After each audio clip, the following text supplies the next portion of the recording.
कार्तिक माह के शुक्ल पक्ष की एकादशी को देवउठनी एकादशी, देवोत्थान, प्रबोधिनी एकादशी आदि नामों से जाना जाता है। इस दिन श्री हरि विष्णु निद्रा से जागते हैं। देवउठनी एकादशी की एक प्रमुख कथा शंकासुर नामक राक्षस की है। शंकासुर ने तीनों लोकों में बहुत ही उत्पात मचाया हुआ था। तब सभी देवताओं के आग्रह करने पर भगवान विष्णु ने उस राक्षस से युद्ध किया और यह युद्ध कई वर्षों तक चला। युद्ध में वह असुर मारा गया और इसके बाद भगवान विष्णु विश्राम करने चले गए। कार्तिक शुक्ल एकादशी के दिन भगवान विष्णु की निद्रा टूटी थी और सभी देवताओं ने भगवान विष्णु की पूजा की थी। शिव महापुराण के अनुसार पौराणिक समय में दैत्यों का राजा दंभ हुआ करता था। वह बहुत बड़ा विष्णु भक्त था। कई सालों तक उसके यहाँ संतान नहीं होने के कारण उसने शुक्राचार्य को अपना गुरु बनाकर उनसे श्री हरि मंत्र प्राप्त किया। यह मंत्र प्राप्त करके उसने पुष्कर सरोवर में घोर तपस्या की। भगवान विष्णु उसकी तपस्या से प्रसन्न हुए और उसे संतान प्राप्ति का वरदान दे दिया। भगवान विष्णु के वरदान से राजा दंभ के यहाँ एक पुत्र में जन्म हुआ।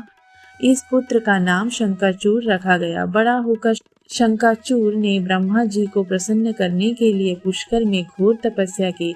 उसकी तपस्या से प्रसन्न होकर ब्रह्मा जी ने उसे वरदान मांगने को कहा। तब शंकाचूर ने वरदान मांगा कि वह हमेशा अजर अमर रहे, वह कोई भी देवता उसे नहीं मार पाए। ब्रह्मा जी ने उसे यह वरदान दे दिया और कहा कि वह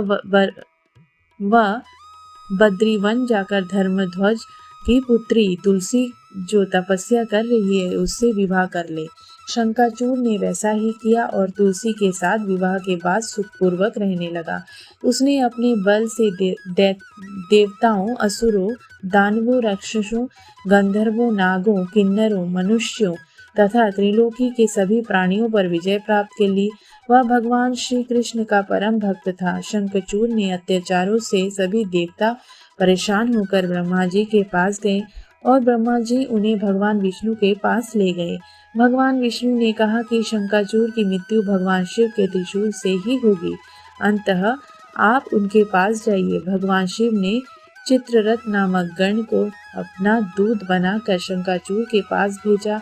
चित्ररथ ने शंखाचूर को समझाया कि वह देवताओं की उनका राज्य लौटा दे, परंतु शंखाचूर ने मना कर दिया और कहा कि वह महेश्वर से युद्ध करना चाहता है।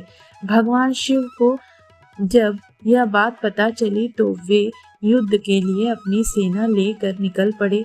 इस तरह देवता और दानवों में घमासान युद्ध हुआ, परंतु ब्रह्मा जी के वर शंखाचूर को देवता नहीं हरा पाए। भगवान शिव ने शंखाचूर का वध करने के लिए जैसे ही अपना त्रिशूल उठाया, तभी आकाशवाणी हुई कि जब तक शंखाचूर के हाथ में श्री हरि का कवच है और इसकी पत्नी का सतीत्व अखंडित है, तब तक इसका वध असंभव है।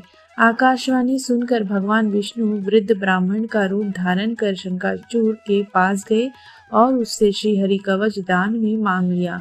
शंखचूर ने वह कवच बिना किसी संकोच के दान कर दिया। इसके बाद भगवान विष्णु शंखाचूर का रूप बनाकर तुलसी के पास गए। शंखाचूर रूपी भगवान विष्णु ने तुलसी की महल के द्वार पर जाकर अपनी विजय होने की सूचना दी। यह सुनकर तुलसी बहुत प्रसन्न हुई और पति रूप में आए भगवान का पूजन किया व ब्रह्मण किया। ऐसा करते ही तुलसी का सतीत्व खंडित हो गया और भगवान शिव ने युद्ध में अपने त्रिशूल से शंखाचूर का वध कर लिया। तब तुलसी को पता चला कि वे उनके पति नहीं हैं, बल्कि वे तो भगवान विष्णु हैं। क्रोध में आकर तुलसी ने कहा कि आपने छल पूर्वक मेरा धर्म भ्रष्ट किया है और मेरे पति को मार डाला। अंततः मैं आपको श्राप देती हूँ कि आप पाषाण होकर धरती पर रहें। तब भगवान विष्णु ने कहा, देवी, तुम मेरे लिए भारतवर्ष में रहकर बहुत दिनों तक तपस्या कर चुकी हो। तुम्हारा यह शरीर नदी रूप में बदलकर गंडकी नामक नदी के रूप में प्रसिद्ध होगा। तुम पुष्पों में श्रेष्ठ तुलसी का वृक्ष बन जाओगी और सदा मेरे साथ रहोगी। तुम्हारे श्राप को सत्य करने के लिए मैं पाषाण शालिग्राम बनकर रहूंगा। गंडकी नदी के तट पर मेरा वास होगा। देव प्रबोधिनी एकादशी के दिन भगवान शालिग्राम व तुलसी का विवाह संपन्न कर मांगलिक कार्यों का प्रारंभ किया जाता है। हिंदू धर्म मान्यता के अनुसार इस दिन तुलसी शालिग्राम विवाह करने से अपार पुण्य प्राप्त होता है।